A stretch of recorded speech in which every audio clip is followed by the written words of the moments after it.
You want to introduce yourself first, Jennifer? Yeah, of course. So I'm Jennifer Lechner. I've started this uh, video group on Facebook called Objectivist Video Chats. Just an opportunity for many of us who have known each other on the internet for so long to finally get to talk to each other face to face. And this is our first recorded video, and we've got Robert Naser and Kai Zen and Paul Kennedy, and we are going to talk about Atlas Shrugged. And so first, I'm going to ask everyone to briefly introduce yourselves, and I'll go first. Let's see, I first found Ayn Rand when I was 20 in 1998.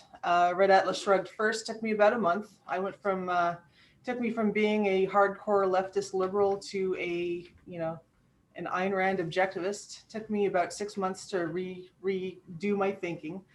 Read The Fountainhead afterwards, devoured everything I could, and I bounced in and out, well, not really in and out of the philosophy, but I kind of lost interest for a little while, got interested again.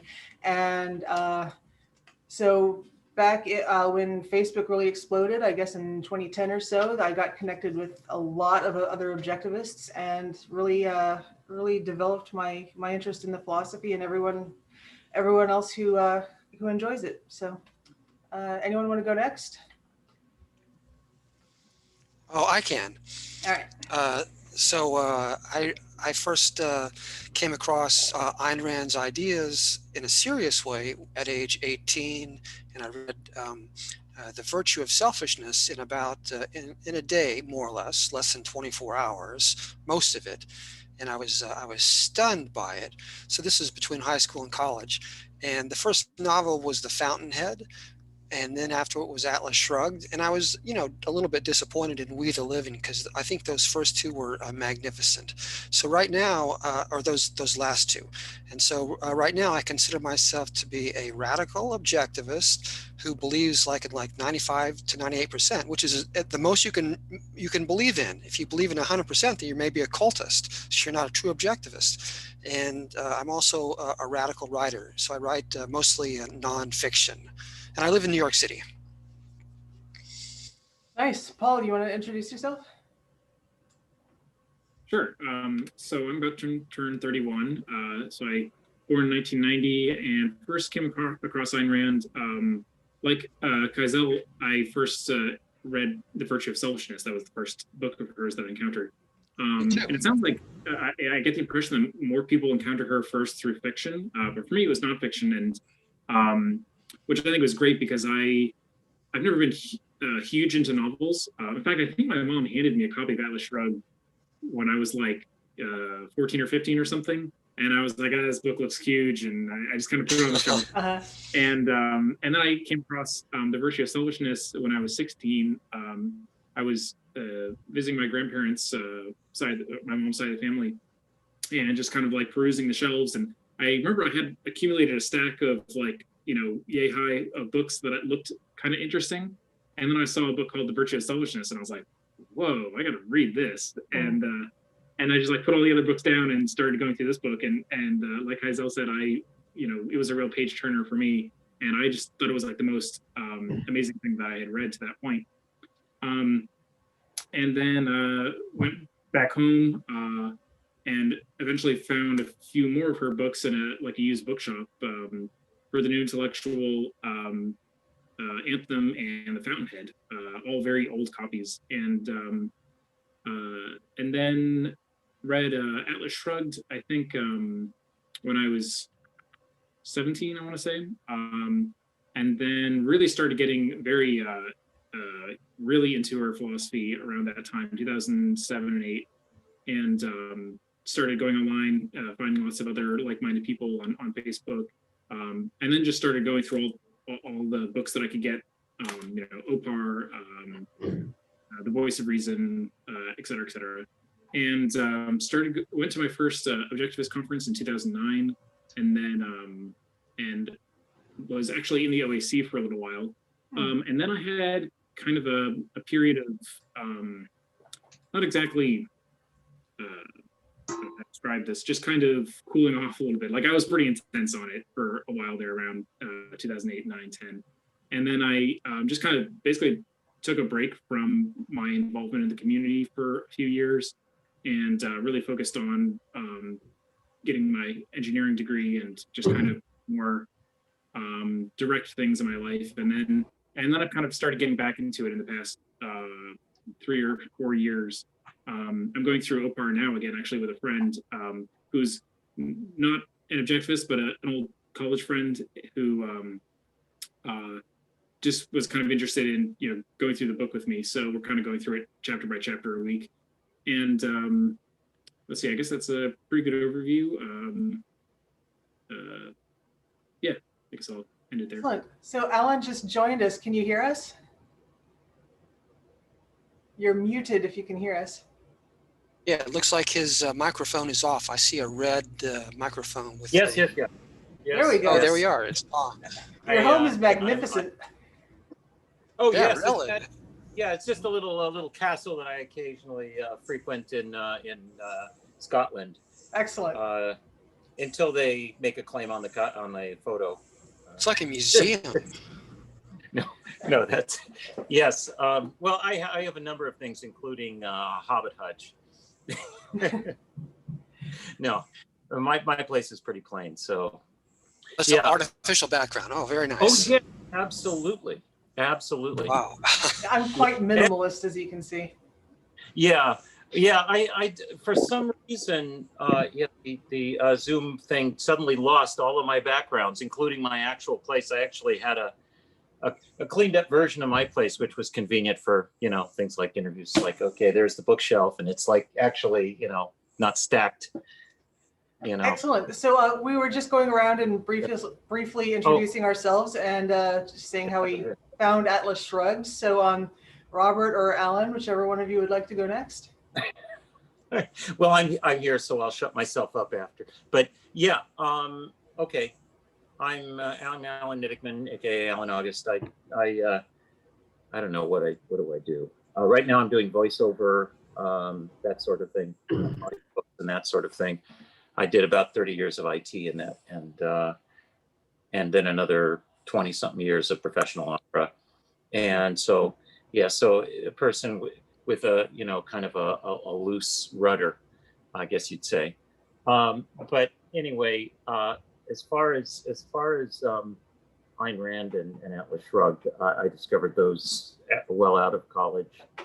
A libertarian friend of mine sort of said, "Hey, read this," and I just, went down that rabbit hole, and that was nice.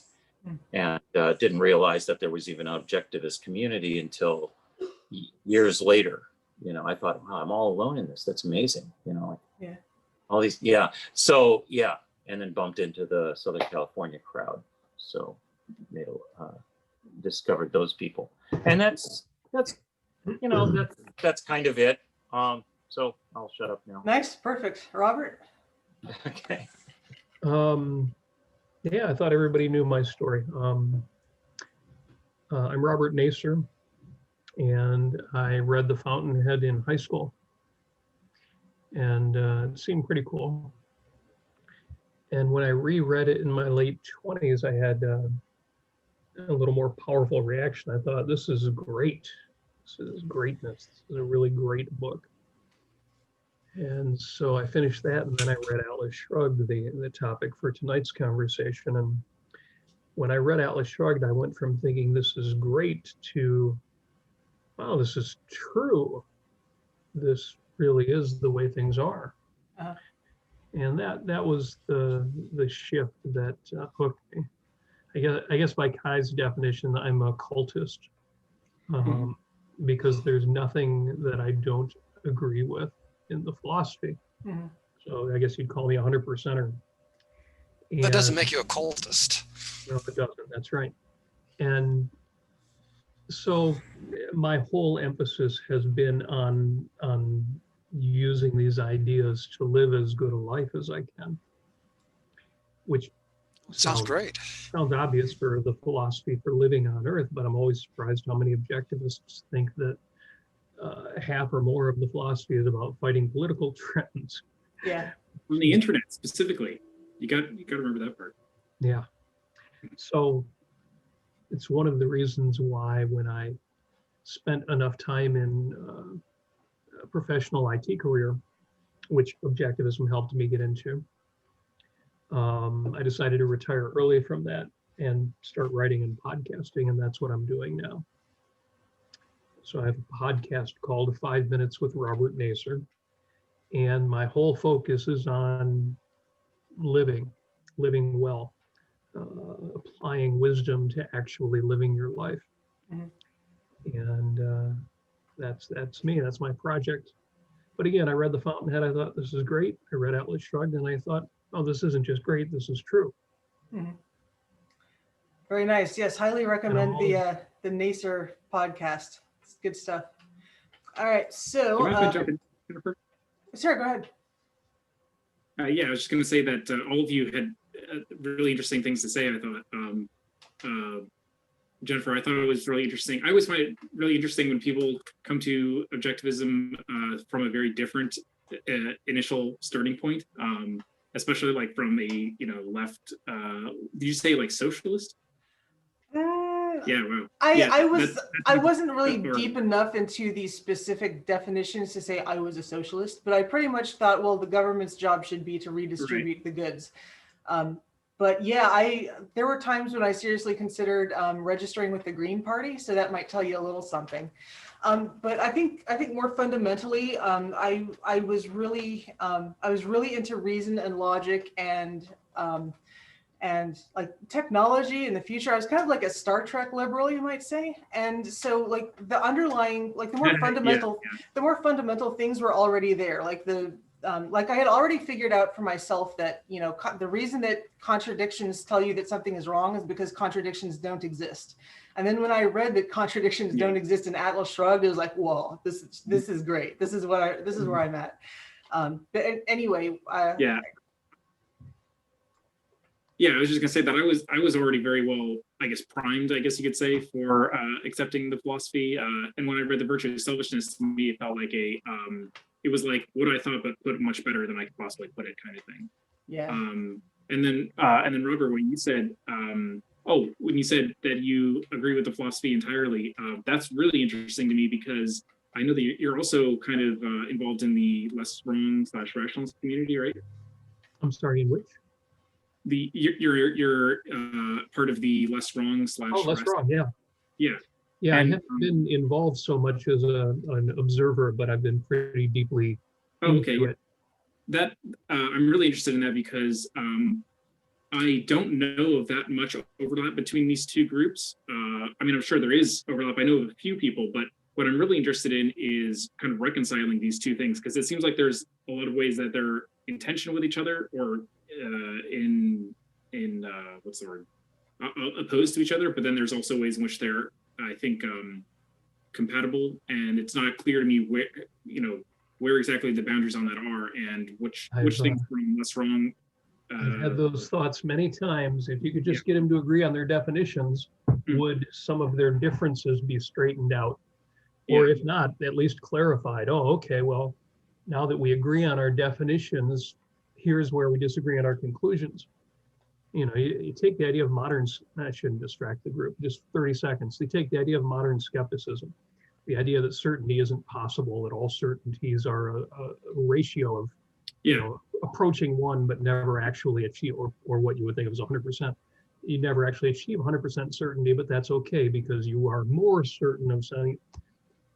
And what's interesting is the more you read really smart people talking about it, the more it sounds like the contextual nature of knowledge. And the I was thinking about that exact point today. It's funny that you should mention that. I get what you mean when you say, oh yeah, I've been wondering, how do you reach the modern skeptic, the Eliezer Yudkowsky types, with a philosophy like Objectivism when they've already shrugged it off? Yeah, thank you for allowing me that diversion, Jennifer. Oh no, that's great. Part of the great thing about these videos is finding out where all the conversation ends up leading. So I'm thinking that we could stay super focused on Atlas Shrugged for a little bit, and then we might stop recording the video and we'll just follow the conversation wherever it leads. So I'm doing a lot of experimentation lately, different video services, different ways of just doing everything, conducting videos and everything. So it's all a learning curve. So we'll just see where it goes. So I was thinking another thing we could talk about was to go into detail about the first time we read Atlas Shrugged. So like I said, first time I was 20. I am not really into fiction for the most part. Even now, it's really hard for me to get into it. So when I first heard about Atlas Shrugged, I researched it a lot. I went online and I tried to figure out what is this book about? What are people saying about it? Is it worth investing the time to read a 1,200-page novel? And I decided, okay, I'm going to do this. And so it took me about a month. It was so it was July '98, and few things struck me. One is that it was a little bit hard to get through, even though it was really good. Like I had a goal of 70 pages a day, and some of it was just too thick for me to get through. Like some of the dialogue, especially like there was that first dialogue between Jim and Taggart and some of the other villains where they're trading favors in the beginning. I just did not follow that whatsoever. So I had to kind of plod along for some of it. And another difficulty was how often she used the word mocking. It was so frequent, like the Dagny Hank Reardon looked at Dagny mockingly, and there's just mockery in his voice and mocking. It got really frustrating. But so much of it blew my mind that it was absolutely worth plowing through it. And it wasn't, I'm overstating how difficult it was to read, I guess, because that's kind of like the contrast point, right? Because I mean, we all love this book. But I think the scene that hit me the hardest was the scene with the bum who talked about the 20th Century Motor Car Company. Because I mean, this is basically a story about Detroit, and it's a story about how communism necessarily defeats itself. The way he tells the story, a socialist system necessarily punishes the people who adhere to it and rewards the people who do not. So that showed that it was inherently contradictory and it could not work. So that alone was enough to like completely, like not instantly dismantle, but to instantly shake my confidence in my political convictions. So let's see, other first impressions. Let's see. I'll just move on. Who wants to go next? I'll go next if you don't mind. Sure. There are a few things that you said that I want to jump off of, I guess. One is that I, like you, have a very similar feeling about novels, and also in particular with the way that some of the things that Ayn Rand would write in her descriptions. Because when I read anything, I try to grasp it as much as I possibly can. And a lot of her descriptions, it'd be like, well, what does it mean to, do that mockingly, for example? And I would just have a hard time really actually visualizing what I was reading. So I had kind of a similar feeling, actually. And I also had a very strong reaction to the story about is it the Ford Motor Company? 20th Century, yeah. Yeah. That's right. Yeah, 20th. Yeah. Yeah, that I just found that to be a very compelling story. And, it'd be one thing if the story was trying to say something like, like you always hear this argument like, oh, communism is great on paper, but the problem is blah, blah, blah. Like the problem is that people are too selfish or this or that.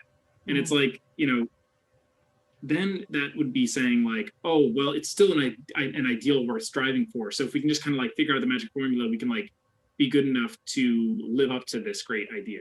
Right. Whereas, as you point out, what it's actually showing is the extent to which you adhere to it is the source of its downfall. Right. Yeah. So I also really liked that story. And let's see, what else is there to say about my reaction to the book? I just remember I cannot help but tear up at the scene where the wet nurse dies. That scene just Eddie always Willers? hits me in the gut. Yeah. Not Eddie Willers. I know. When who dies? Tony. He's the guy who's protege, I guess, to Hank Reardon. Oh yeah, the wet nurse. Remember? Yeah, exactly. Yeah. I'm now. getting a notification about a Zoom time limit? Oh, I'm not getting anything like Oh, that. this meeting. No, sorry. It said this meeting no longer has time limit. I don't know why. Oh, well, yeah, that happened at a previous Zoom meeting. You no longer have a time limit. Oh, I okay. didn't know I had one. Okay. Yeah. Yeah, Sort all of an these, implicit threat that they're going to cut us off. yeah, all these. They have a 40 called for freedom for the free version. So I think it, it has to do some logic to say, oh, you're not free. Yeah. Yeah, all of these programs have their kinks. So anyway, continue. Oh, yeah. Another thing is I really love John Galt's speech in the book. And I guess, this kind of goes back to my difficulty with novels and the fact that I respond really well to nonfiction, because his speech is kind of like a little mini nonfiction book almost. And I remember my mom going to my mom talking. I was like, "Oh, this book that you handed me years ago, I finally got around to reading it from a circuitous path, and I loved it." And I was like talking to her about it, and I brought up the speech, and she was like, "Oh yeah, I always just skip the speech." And I'm like, "What? That's like the cherry on top. I love the speech. It like brings everything together, and it like explains it in this eloquent form. To me, that's like skipping the dessert or something at the end of a good meal." So I don't really I can't relate to the people who are like, "Oh, I love the," because some people actually like really don't like the philosophy, but they think the novels are great stories, and so then they just skip all the speeches, and I'm like, man, like I guess it's great that you appreciate it as a novel, but I almost feel like you can't really if you don't. That to me is. I would actually say that all of those speeches are good, except for Galt's speech, which is too long. When I first read it, I enjoyed all the philosophical speeches. I thought they fit in very well. I thought there were maybe like 10 of them. And I thought they were great. I think I maybe read them twice, but I still think Galt's speech is too long and not enough excitement and energy.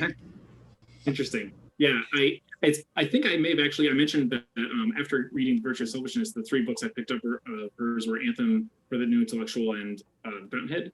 And I think I read For the New Intellectual first. And so a lot of content in there obviously is from her novels. And I fortunately like didn't really remember the context of what those speeches were when I read the novels, because I just read, like you can read Galt's speech on its own really. And it's a lesson on philosophy, and you can argue whether or not it really belongs in a book. As I said before in the previous video, this is Ayn Rand copying Victor Hugo and Dostoevsky, and she's proven that she can stop a novel faster and longer than they can, and she did it. But I think she overdid it in Galt's speech.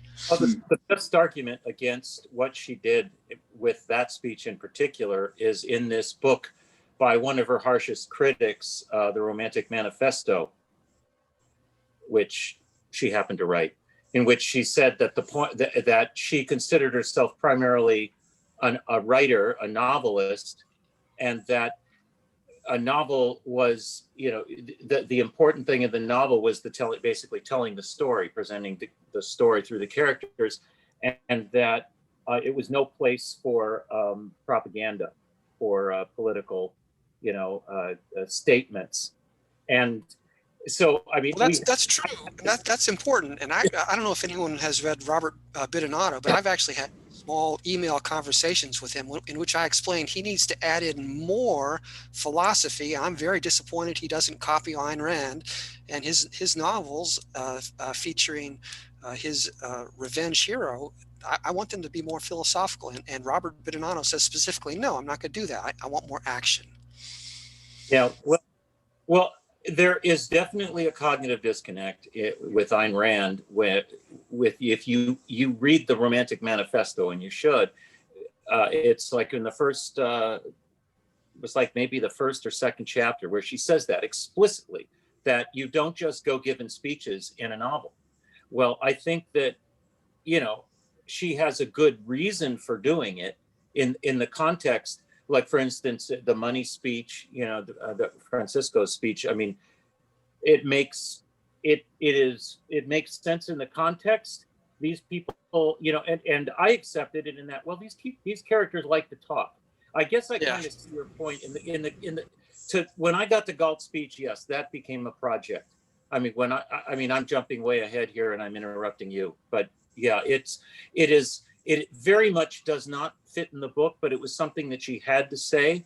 The time was right in the book, in her story. She set it up so that was the right philosophy lecture to give, but she probably should have dismissed the class and said, okay, story time is over. I want you to go across to the philosophy business building. And then she could like maybe put on a mustache or something and run across and give that lecture. Well, it's interesting to compare that speech to the almost identical speech in the movie V for Vendetta. I don't know if anyone has seen it, Yeah, but sure. but obviously Britain is turned into a slave state, and so some guy takes over the airwaves, just like John Galt, and he delivers a 4-minute speech. And I think his speech is great. I've listened to it like 10 times. It's a thrill. So I wish that Ayn Rand was a bit shorter. She said, I like all. in her notes, she said for adaptation that she would cut the speech. She gave. Yeah, I read that. Yeah. She would cut it as in shorten it, or cut it as. Oh yeah, yeah. Well, either cut it out or shorten it. I mean, she was pretty clear that. I mean, I think if you look at her comments in the Romantic Manifesto, it was something that I think she thought she had to do in order to get that pull all of those threads together in the book at that point, and that was what it took for her to do it. And it is a work of art on its own, but I kind of agree with you that it doesn't necessarily fit in that setting. So it's almost like, yeah, this is a big, beautiful diamond that does not fit in this ring. I would pay Ayn Rand one compliment, which is obvious, which I bet probably most people are missing, which is that this is by far the most philosophical novel which I know of in human existence. And it's also written in the manner of what could be called a thriller of popular fiction. And in my opinion, it's successful on both levels, which is kind of like a miracle. Yeah. All right, so let's just get to get back to everyone's first time reading Atlas Shrugged and first impressions. It's totally okay that we go on these tangents, by the way. I have no objection to them. Well, I'll give you my quick first impression, which is that what many people said, which is I read The Fountainhead first. I thought it's to this day, The Fountainhead is my favorite novel in the whole world. And yet I read Atlas Shrugged, and I was when at the end of her novel, he writes in the afterword that this book is just a forerunner to Atlas Shrugged. I forget her an overture to Atlas Shrugged, and I was sort of offended by that. I figured, no, nothing could be better than The Fountainhead. But I did see that she was writing on a different level, and although it's not quite as well told a story, it's immensely ambitious. So I was impressed by it and stunned by it. I read it as much as I can. But it's a very, very long story, and I was disappointed. But of course, I read it to the end many times. Nice, Alan. Okay, yeah. Well, yeah. To put it in context, I mean, I was born into basically a New Deal liberal family. You know, my parents voted for FDR and Me thought too. thought he was the greatest, and I was a good little default liberal for a long time, and that lasted pretty much, all the way through college, uncontested, really. I mean, I think there was a teacher strike in high school, and I got up with a megaphone, and I got that heady feeling of, I said something moderately quasi-intelligent, and people are cheering, and I thought, oh, that's cool. And then I said something stupid, and they didn't cheer, and I thought, okay, that's how that works. So I didn't say that they cheered louder. yeah, there seems to be a pattern there. So yes, my first full-time job after I did the starving artist bit, left the university. I was in a PhD program and kind of burnt out. I was in medical microbiology, and for a number of reasons, I just sort of I picked the wrong. That's a long story, so skip that. But at any rate, yeah. So I was out there looking for something to do, and got my first job at Hughes Aircraft in programming.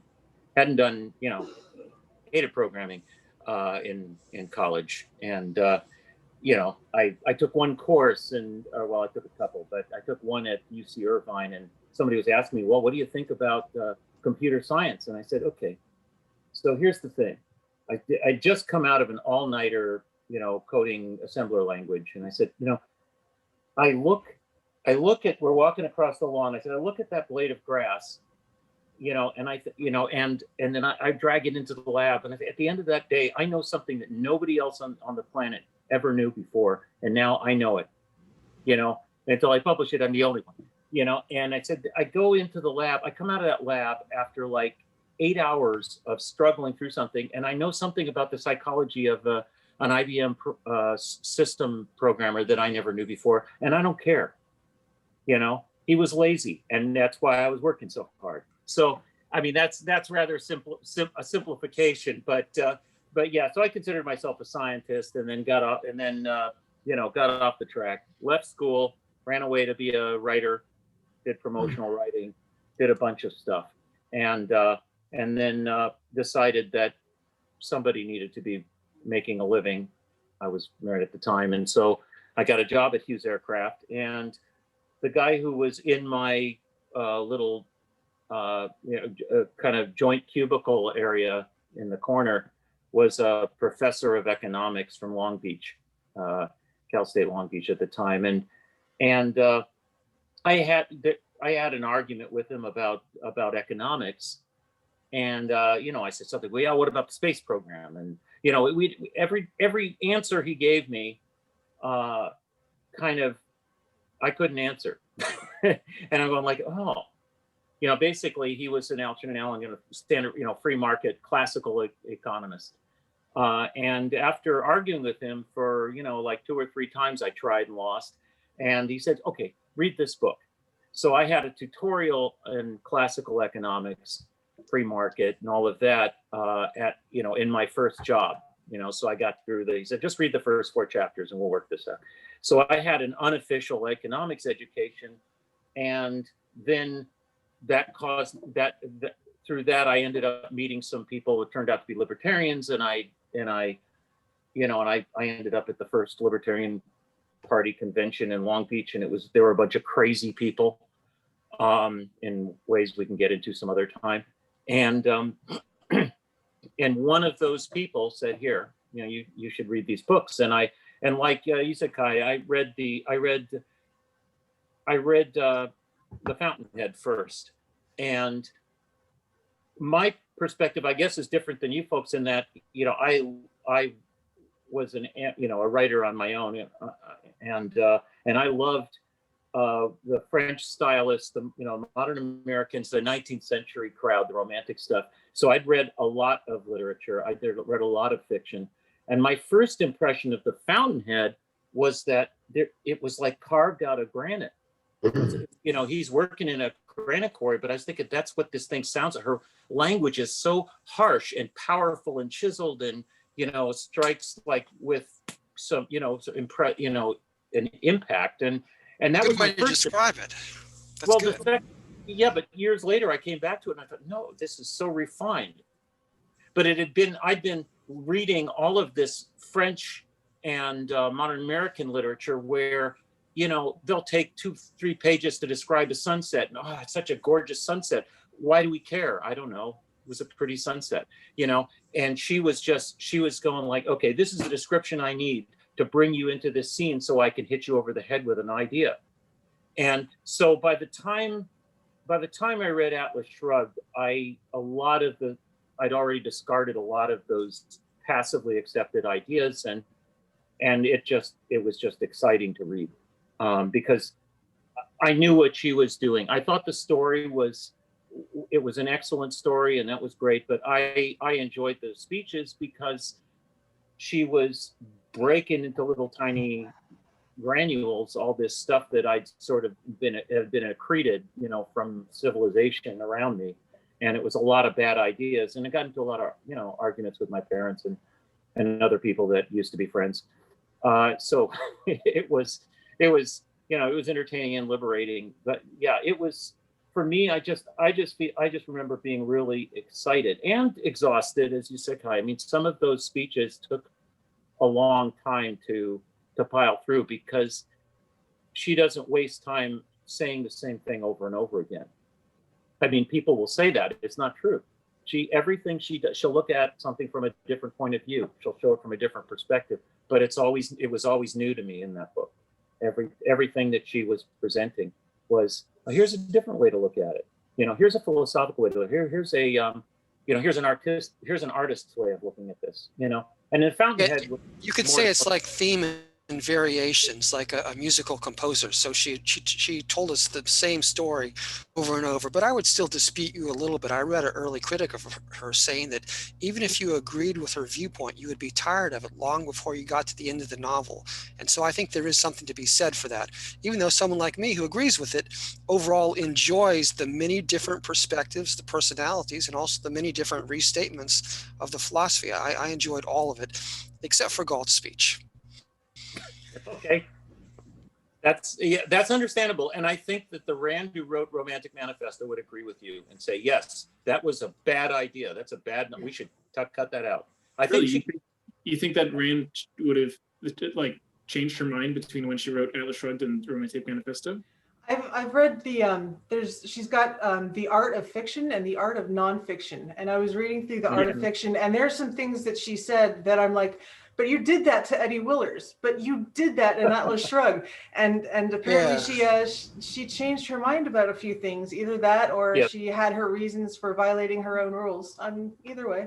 Wow. Yeah, I think she had a mission by the time she was writing Atlas Shrugged, and given the kind of both attention, good and horrible, that she got, from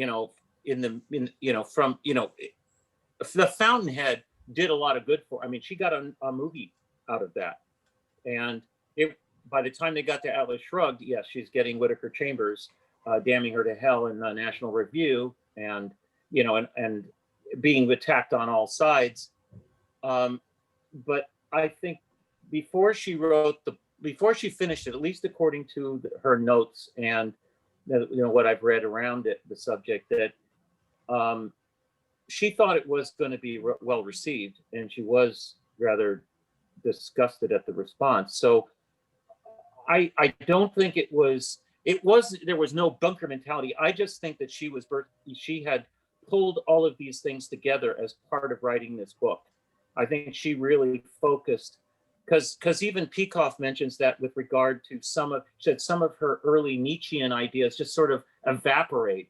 There were some of them that were kind of whispers of that stuff in the Fountainhead, but it was gone. But before the Atlas Shrugged, she was very clear. And I think, just from my own experience, writing brings clarity. And I think that the process of writing that book chiseled her understanding of her own philosophy down to what it became, or what it became. I think it just needs to be established that despite what she says, she mind over time, which means she developed her thought over time, notwithstanding her claims that she always had the same philosophy.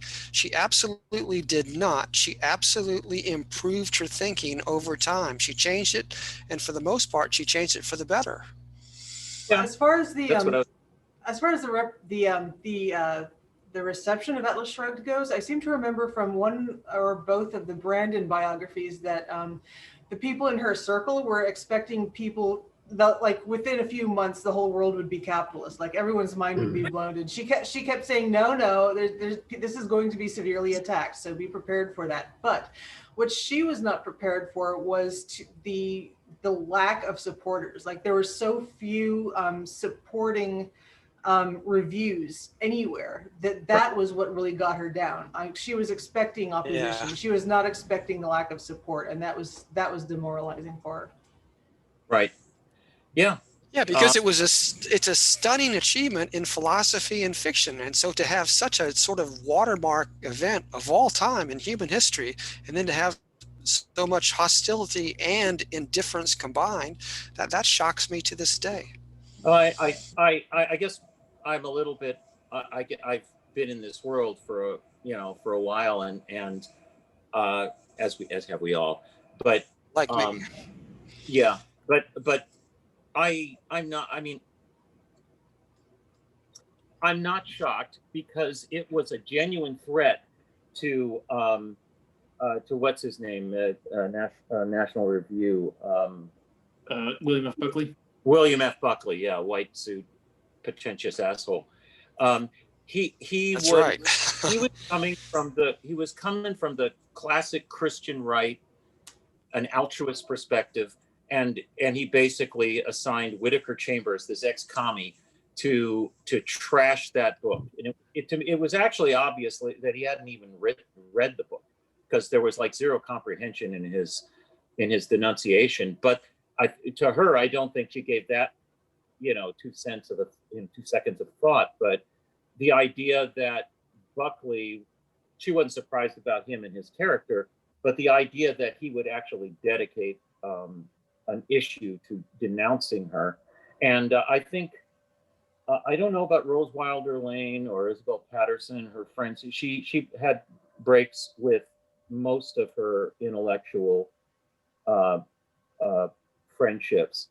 And it's just, there was a lot, this breaks so much from the classic conservative viewpoint, the religious viewpoint, the altruistic, standard altruistic, whether a small a or a capital A, that viewpoint that it just, they can't sustain it. And there are people like Ben Shapiro who talk about their influence, influenced by it. I think Ted Cruz and others, but they always sort of back off from an endorsement, because that would require them to drop their little, okay, I'll say crutch. But there are, like she said, you can't really have, you can only have a contradiction if you don't examine it. You can only hold two contradicting ideas if you don't examine that connection. And there are people in the conservative community that they just won't. That is part of their lives. And I think it's part of their lives in a big way, because part of my singing career was singing in churches for money. And I remember listening to these sermons and looking at these people, and they basically put on a particular attitude or persona in that room, walked out, and then resumed their lives. And there was a definite cognitive disconnect, because they couldn't live that way. They couldn't leave feeling guilty about everything they did. It's in there though, and that contradiction will make a mess of their lives in smaller or significant ways. Go ahead. So I was just going to invite Robert to tell his story about the Sure. first time you read Atlas Shrugged. Oh, the first time I read Atlas Shrugged, it's hard to say one compelling thing about it. Obviously, the fact that it was a mystery was intriguing. And it was a really well-honed mystery. Even at the point maybe halfway through where you've got a pretty good handle on what's going on, there are all sorts of surprises waiting for you nonetheless. It's interesting because I identified more with the Fountainhead, but I actually enjoyed the protagonist of Atlas Shrugged more. Not just because I like women more than men, but it made her, the story was told in a compelling way, that this woman was, and it was easy to put yourself back in the 1950s, that made that especially interesting, was taking a leadership position in an industry dominated by men, and that she didn't care that these obstacles would be in her way, or that people didn't think she was appropriate for the task. So in a way, she was more obviously passionate than Howard Rourke. And the story is more passionate. Consider all the side stories. Consider, you mentioned Tony, the wet nurse. You've also got the story of Cheryl Taggart. There's real heartbreakers in this story. You get very invested in some of these minor characters. That's right. And what they go through as well. And if I ever need to bring tears on because I have a movie role or a stage play I'm participating in. You know, all I need to do is think of the story of Tony, and or the wet nurse, as everybody calls him. And you know, the more heartbreak, more passion. It's funny, speaking of passion, people talk about Dagny Taggart as sort of a wanton woman because she goes from one lover to another. Hopefully nobody on this call falls for that. She had 3 lovers in her entire lifetime that we know of. She was dedicated to each one that she was with. You know, you show me a woman in 2021, show me a woman in 1950 who only ever had 3 lovers and tell me that that's a loose woman. Yeah, but it's 3 really impressive men. So I would argue that this was kind of a woman's fantasy novel. And for that, I give Ayn Rand credit. I don't look down upon her. I think that she wrote a novel in the way that she wanted to write. She wanted to create some great heroes. And she herself put herself in the position of Dagny, I would assume. And so she really, really enjoyed 3 superheroes as her husband, as her you know, boyfriend or husband, and they were all superior to her real life husband. So I think it's a wonderful female fantasy novel. I disagree with that about 150%. Oh yeah, okay. How come? Oh, I didn't mean to get into it, but I just think it needs to be said. And I bristle a little bit at kind of psychological interpretations of wow, this is what Ayn Rand really, you know, this is how she got her. I give her credit because if I was to write that novel, I would find 3 glorious women for me to follow and fall in love with, or at least, you know, to have fall in love with the main character. And I think she did the same thing with The Fountainhead, which she had 2 guys after her that were very impressive, Howard Rourke and Gail Wyman, and she did the same thing in We the Living with 2 very impressive guys. So I think she did the right thing. She said she wanted to portray the ideal man. She worked and worked and worked, and she gave us like about maybe 7 or 8 ideal men. And so she got to enjoy them all the way, including sexually. So I give her credit for that. But I'm not looking at her at all, believe it or not.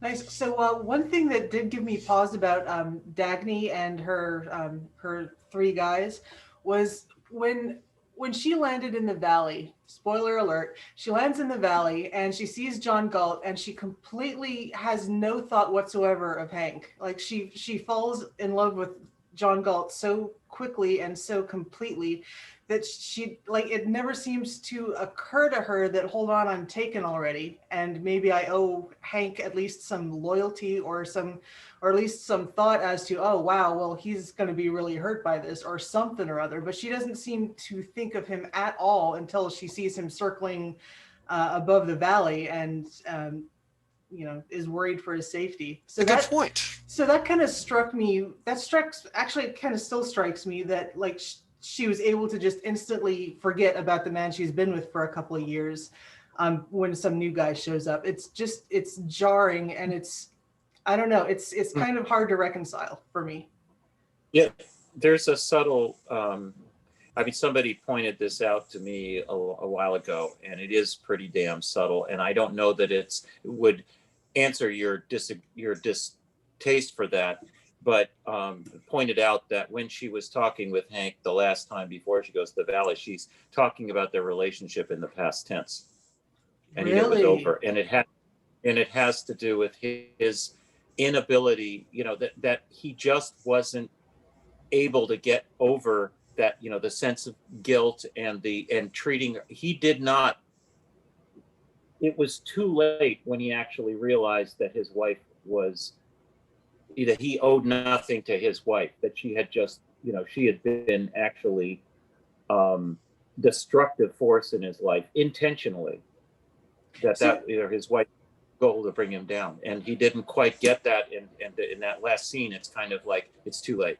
So just to clarify, were you saying that before Hank and Dagny even parted, she was talking about their relationship in the past tense, or are you talking about when she finally comes back and she's talking on the radio? No. Well, yeah, on the radio she does. I think there is a, yeah, okay. I'll have to go back and look. I thought her last conversation with him was kind of like there was a goodbye moment there. I'll have to go look at it. Yeah, that's really interesting. But, I will have to go back and look at that myself. That would be a really interesting explanation. Yeah, because I mean, he knew that. You're right. When she's talking on the radio, he's noticing that something has changed, which wouldn't mitigate what you're saying, is that she just basically had gone past him. So there's that period of time, you have to argue, before she lands that she's not, that relationship is not working for her. You know, I think that's the understatement of the day. Hank Reardon is not committed to Dagny. Right. He's given no thought for leaving his wife. Right. I can't remember back to 1989, but I can't imagine when I read that I would have thought, oh, Dagny should have been more committed to him, given he was a married man who was unwilling to leave his wife. And we understand why. Mm-hmm. But it remains the case, he was a married man unwilling to leave his wife, having an affair with Dagny. I don't think there was any expectation of any particular future for that relationship. So maybe that's why I didn't have that reaction. Yeah. And on top of that, of course, in the valley, you're right. She's swooning. She's love at first sight. Sense that this is the man I've been looking for all my life. But at the same time, she never consummates that thought. They never come together. Right. Until after she's out of the valley. And Right. by then the relationship with Reardon is over. Yeah, all good points. And there's an argument that what you were saying about those being three heroes or three perfect men, those are two different things, by the way. They were not perfect. That was kind of her point. I mean, Francisco had, he was a romantic guy, and she had, he was her first love, but there for his own reasons, unfortunately, he had to withdraw. He never really explained to her what was going on until much later, but he backed away from her. He had his own issues to work out. And I would say he was more together in most ways than Hank. But Hank was definitely a messed up guy. As a brilliant a guy as he was, he had some serious issues. And Galt is not my favorite character in that place. Her closest equivalent to a Christ figure, whatever. I mean, he's like he's the perfect man, and there's a blandness to that. That's a good point. So the more I get to know John Galt, the more exciting he gets. Yeah, well, okay, fine, he did. But it's a great point that you bring up, because I think it's a bigger question why Dagny doesn't go back to Francisco than why she wasn't more committed to Reardon. Isn't there a kind of an internal monologue of her thoughts about it's something like comparing Francisco and Galt in her mind, and what would be the consequences of if she were to choose Francisco? Well, yeah, because she'd be accepting the second best man. But even before she's decided that John Galt is the ideal, what is it that would keep her from going back to Francisco? Or what is it that keeps him from being the ideal? Well, there was that one scene where she's in her little shack of an office as the John Galt line, and she's completely exhausted. She's slumped over on the desk, and she's thinking, I'm doing this for the sake of some ideal, she's completely spent herself. She's physically exhausted, but she's kind of feeling like the sexual urge too. And she's like, well, what is this for? Well, it's not for any man I know. It's not for, she specifically said it's not about Francisco. It's not about, I don't know if she was with Hank at the time or not, but basically she was daydreaming about this ideal man. And she specifically said it wasn't Francisco for whatever reason. Yeah, no. But then right as she's saying that, she sees the shadow come up, and it's John Galt. We later find out. He comes up to the door and he walks away, and he comes back to the door and he walks away, and then he's gone. And then she goes out to try and find him, and he's disappeared. Yeah, it's a little bit vague. That was a good scene. To find a consciousness like her own, who would be the meaning of her world as she would be of his. No, not Francisco d'Anconia, not Hank Rearden, not any man she had met or admired. A man who existed only in her knowledge of her capacity for an emotion she had never felt, but would have given her life to experience. There it is. So, even at that point, it's not explained, but you have the sense that nobody that she's met yet has risen to being that kind of a soulmate, that person who functions in the world the exact same way she does. Yeah. Yeah, it's true. And in a way, in the book, you see that Francisco and Rearden are admirers of hers in the sense of, that she's actually got it together better than they do. And Galt is the first one who she's actually, I can say, learning from. Yeah. It's funny too, because I've always taken that, and this might be me projecting onto it, the fact that she couldn't be one of the strikers, that she had to be the last of the strikers, is exactly what John Galt loves about her. She loves her work and she loves the earth, and she can't give them up. But that's exactly why only Galt actually meets her level of passion for life and for achievement and for the earth and for actually living. And Hank's got that, Francisco's got that. Nobody's got it like Dagny. That's why she's the last one to go on strike. Right. Francisco gave it up a long time ago, and he's filled it with a lot of apparent vapidness. I mean, it's not. He's working on Galt's behalf, but in a way, he's disconnected. That's I guess that you'd say that's his flaw, that he's so disconnected from the world, and that as bad as the world is, as bad as it's treating her, she's finding value. She's continuing to find value and doing everything she can, struggling to promote those values. So she's basically on the other side. It's I think the theme in the book is that she just doesn't. It takes her that long to recognize that it's not savable.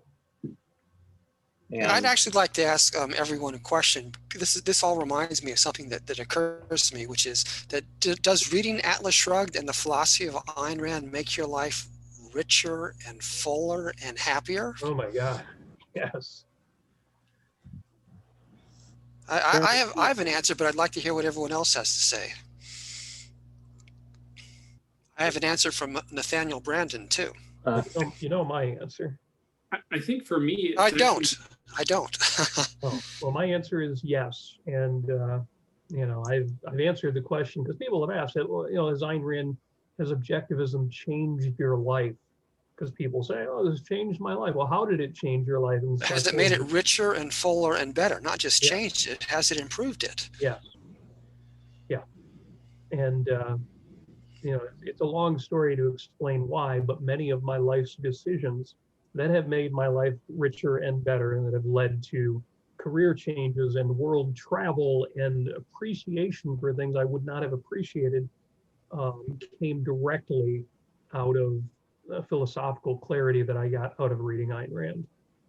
I was a fast food restaurant manager when I first, when I read The Fountainhead the second time, and when I first read Atlas Shrugged. And I would not have had the urgency to break away from that and break into an IT career, especially because I was going through the challenges of being a single parent and all sorts of other stuff I won't get into. No, absolutely, the philosophical clarity that and the motivation, the sort of role models and the aesthetic appreciation that I got from reading The Fountainhead and Atlas Shrugged changed everything. And I got out of fast food. I broke into Good point. IT. I didn't have a college. What about you, Jennifer? Did it? What? Gosh. I'd like to hear something. Jennifer. I think Paul was trying to answer before me, so why don't you go first? Sure. Yeah. I guess there's like three facets in my response to this question, and one is I remember when I first started reading Ayn Rand, it absolutely filled me with this emotion that is hard to even describe. It filled me with a feeling of kind of like an all is right with the world sort of feeling. Like I remember reading The Virtue of Selfishness, and it felt so incredibly affirming and just so I just got absorbed into it that when I put the book down, I went down to the lake and I just got out on an inner tube and just kind of sat in the sun, and I just felt so serene and just really wonderful. And that book was what I think it allowed me to feel that way. And for a few years after that, it really was like this. It was almost like I was on a high for a few years, and so there was that way in which it really enhanced my life. And I remember going to Ocon in 2009 and meeting all kinds of people, and it just, there was this incredible feeling of like, I'm not alone. And I remember too, I think Alan mentioned when he first read Ayn Rand, he didn't realize that there was all these other people out there who thought the same way. And I thought the same thing when I first read her. I thought, this book is amazing. I want everyone in the world to read this book. And I didn't realize that she was already kind of a known variable to many people. So it was really encouraging and inspiring to meet lots of other people in the same community. And then also the third way in which I think it is really enhances my life is I love seeing people who have taken the philosophy and really run with it and applied it in a way that is spectacular. Like in particular, I have in mind people like Lisa Van Dam and Alex Epstein and Keith Weiner, and there are several other people I can mention, but like in particular, I think those three really. It's very inspiring to see someone who has this really good combination of like an explicit philosophy and can articulate their ideas in an abstract, principled form, as well as combining that with outstanding practical results. It's just, there's nothing quite like that. I think it's very encouraging, inspiring, because oftentimes what you get is either kind of something kind of dry and philosophical, or you get something that is, maybe they're doing a good job on something like running a company well or whatever, but it feels almost like it exists in a vacuum, where like it doesn't have the kind of philosophical firepower behind it. But when someone really knows what they're doing explicitly in an explicit abstract form and is executing it really well, I almost can't describe how inspiring I find that to be. Yeah, me too. Sure. So for me, like I've always been pretty intensely living in my head. So what reading Atlas Shrugged and all the rest of Ayn Rand did for me was it showed me how incredibly clear and how clear ideas can be, and how much truth you can actually find out about the world. Because like I tried taking philosophy classes in college, and it was always, well, it could be this, it could be that. And you read these philosophers, even like Plato, and it's like, oh, well, what's the definition of this? Oh, well, it's something or other. Oh, well, what about this other definition? What about this? And it's just like this constant barrage of stupid word games. And so what I got from Ayn Rand was that not only could the world be intelligible, but it was intelligible. And you can figure things out, and you can articulate things in such a way that it brings this luminous rationality and comprehensibility to the universe. And there was something that was so nourishing to me about that. And like I ate up everything that I could read about Ayn Rand, because it was like oxygen to me. And like even to this day, I don't know what I would be without having read Ayn Rand, because of I think part of it is like it gave me the confidence and the mental discipline to really know that you can get to the bottom of things, and that no matter what the problem is, there's not. Actually, I'm starting to ramble. I'm not entirely sure where I'm going with this, but I think first and foremost, it gave me like an orderly framework and an inspiration to see how well ordered your mind can be, and how much you can understand about the universe, and that it's not a futile endeavor. Like you really can figure things out. Yep. Yeah, I strongly relate to that as well, Jennifer. I think you did a really good job describing that feeling. Thank The you. feeling that comes from reading someone who has thought through something really rigorously and has just put it into this perfect encapsulation and in a way that is abstract and detailed, and it can just conveys it better than you possibly could. Yeah, it's I think, I mean, it just in simple terms, I would say that she's an absolute genius, the greatest philosopher since Aristotle. Seriously, that's my independent view. It's not copying everybody else. And so she gives us a lot of knowledge, which is great, which you can't get anywhere else, which nothing else is even close, in my opinion. And yet she does this other thing, which inspires you. She makes you feel more alive. She makes you feel more alive, even in her nonfiction, but with her fiction especially. So in that sense, she does two things that are really and truly great. And I appreciate her for that. She's incomparable, but it's still an interesting question to figure out whether or not she makes you happier or not. Because I did have an interesting conversation with Nathaniel Brandon like maybe 15 years ago, and I spoke to him just briefly, established a good relationship with him. I asked him 3 or 4 questions, and then very carefully I asked him the big question, which is, in his opinion, do people who convert to objectivism become happier? And so I watched him very carefully, without letting him know that I was watching him carefully. I wanted to see if I could get a sincere answer. As far as I could tell, I got a sincere and honest answer. And he was shocked by the question, and he had to pause and think. And then he said, no. So, and in my opinion, that's the truth. If you convert to objectivism, you do not emerge as a happier person. I didn't convert to objectivism. I don't know what this conversion process is. Is it like does your soul leave your body? I mean, what kind of crap is that? I mean, I'm sorry. Oh, I don't know. I mean, look, Well, what's a better word than conversion? I'm sort of, I don't necessarily like the word convert because it has a religious connotation, but what's the word which is better than convert? Well, I think it is enlightenment, but that would be a cultural appropriation for me to say it that way. But yeah, I think when I read Ayn Rand, it explained a lot of things that I already knew to be true, but criticized myself incessantly for knowing, for believing. You know, that when you think, you know, everybody has told you, your parents, everybody, you know, in the culture that I grew up in, at least, that you know, greater good. You know, they didn't use those terms quite so fluidly, but that, you know, it's wrong for putting yourself first, for thinking about your own self-interest, for trying to be, you know, trying to be the absolute best, whatever. I mean, there are plenty of athletes that do that in their own secular, you know, endeavor, you know, but I have noticed that for me, it put me several IQ points ahead, just changing my mind, changing my understanding of my right to exist, of my right to do the things that I wanted to do. I had all kinds of reasons to doubt myself, to deny my, you know, what I thought was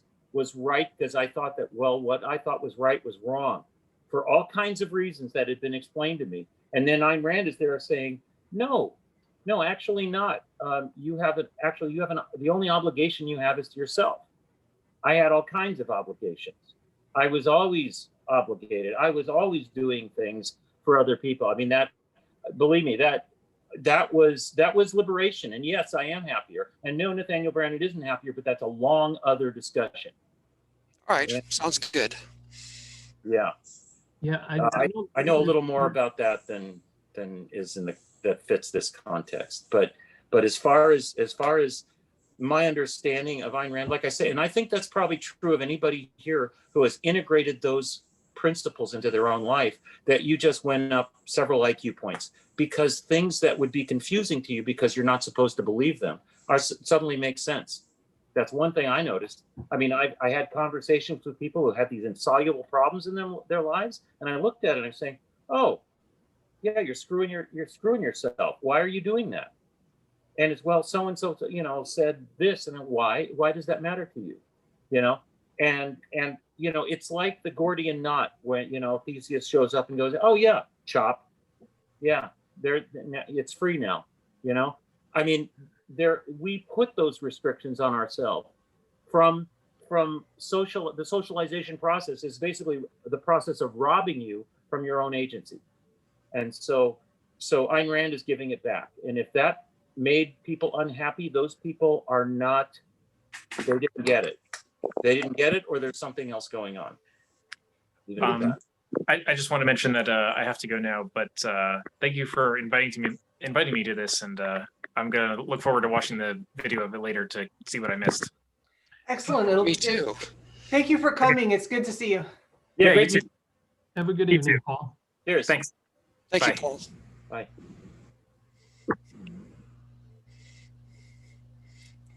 You know, it's kind of a fascinating question because there I think it's are a so giant many- question.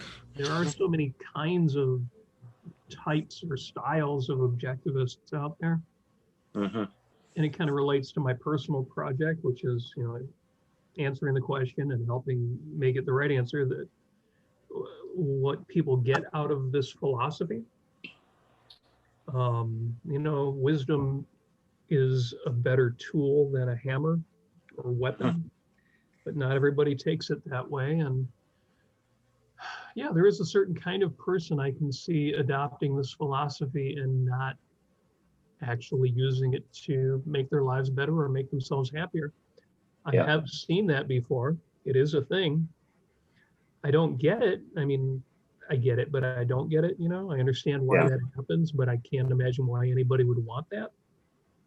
But in my own circle, and we wrote a pretty large objectivist group, but you know, there are 3 objectivist groups in Southeast Michigan. Huh. And the reason for that is there's really more than 3 kinds of objectivists. And we eventually had to start our own group to have a place for people who actually wanted to use this philosophy to flourish. Mhm. And you know, not stand around talk about politics and not make excuses for why their lives aren't going the way they want, but just change their lives. So, you know, I mean, I probably sounded a little haughty at the question, but it's a great question because there are objectivists who aren't made happier by adopting the philosophy. What I think is interesting is I don't seem to hear very many people asking that question. I think you can make the case that the purpose of philosophy is to inform you about what I would say are 4 subjects: the nature of reality, life, society, and the self. But after it gives you that information, it's not just supposed to be abstract. It's supposed to be information you can use, and it needs to make your life richer and fuller and happier.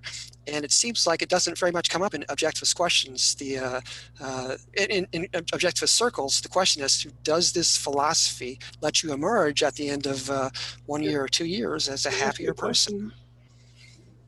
Have you read Sure. any of the human flourishing books in objectivism?